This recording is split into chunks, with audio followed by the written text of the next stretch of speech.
আপনি কি জানেন এশিয়ায় প্রথম ট্রাম চলেছিল এই শহরে? হ্যাঁ, আমি বলছি আমাদের প্রিয় কলকাতার কথা।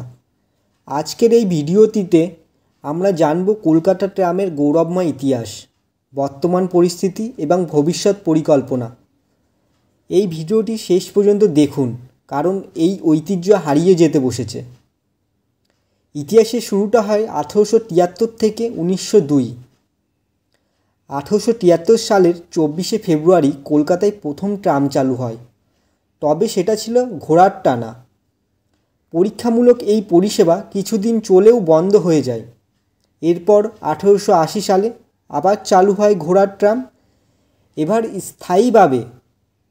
অবশেষে 1902 সালে কলকাতায় চালু হয় এশিয়ার প্রথম ইলেকট্রিক ট্রাম। শহরের বুকে শুরু হয় এক নয়া যাত্রা, শব্দহীন, ধোঁয়াহীন, পরিবেশ বান্ধব এক পরিষেবা। সোনালি যুগটি শুরু হয়েছিল 1902 থেকে 1960 সালে।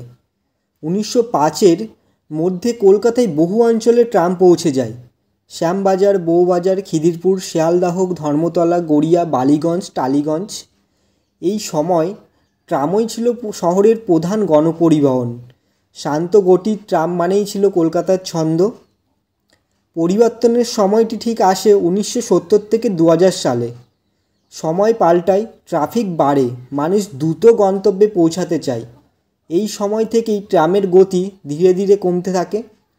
বহু রুট বন্ধ হয়ে যায়, ট্রাম লাইন তুলে নেওয়া শুরু হয়। তবুও কিছু মানুষ তখনও চেয়েছিল কলকাতায় ট্রাম যেন বাঁচে। কলকাতা ট্রামকে আধুনিক করতে নতুন ডিজাইনের এসি ট্রাম আনা হয়, মিউজিয়াম ট্রাম, হেরিটেজ ট্যুরিজম চালু হয়। তবুও বেশিরভাগ রুটে যাত্রী সংখ্যা কমে যায়। সরকার বহু রুট বন্ধ করে দেয়, কারণ ট্রামকে ধীরগতি বা অপ্রয়োজনীয় মনে করা হয়। 2025 সালে আমরা কোথায় দাঁড়িয়ে একবার ভাবুন তো। বর্তমানে খুব কম সংখ্যক রুটে ট্রাম চালু আছে, হয়তো সবই বন্ধ হয়ে গেছে। ওয়েস্ট বেঙ্গল কর্পোরেশন ট্রামকে পর্যটনের অংশ হিসাবে রক্ষা করতে চাইছে। নতুন করে হেরিটেজ ট্রাম, রেস্তোরাঁ, এসি ট্রাম ও ইভেন্ট ট্রাম চালু হয়েছে। পরিকল্পনা আছে ভবিষ্যতে কিছু ইলেকট্রিক স্মার্ট ট্রাম আনার, তবে সেটি কেবলমাত্র সরকারি সদিচ্ছা ও নাগরিকদের সহযোগিতার ওপর নির্ভর করেছে। ট্রাম শুধু এক পরিবহন নয়, এটি কলকাতার আত্মা, ইতিহাস ও ঐতিহ্য। এটি হারিয়ে গেলে হারাবো 100 বছরের গর্ব। তাই আসুন, ট্রামকে বাঁচাতে সকলে একসাথে এগিয়ে আসি। আপনি কিভাবে ট্রামকে দেখেন?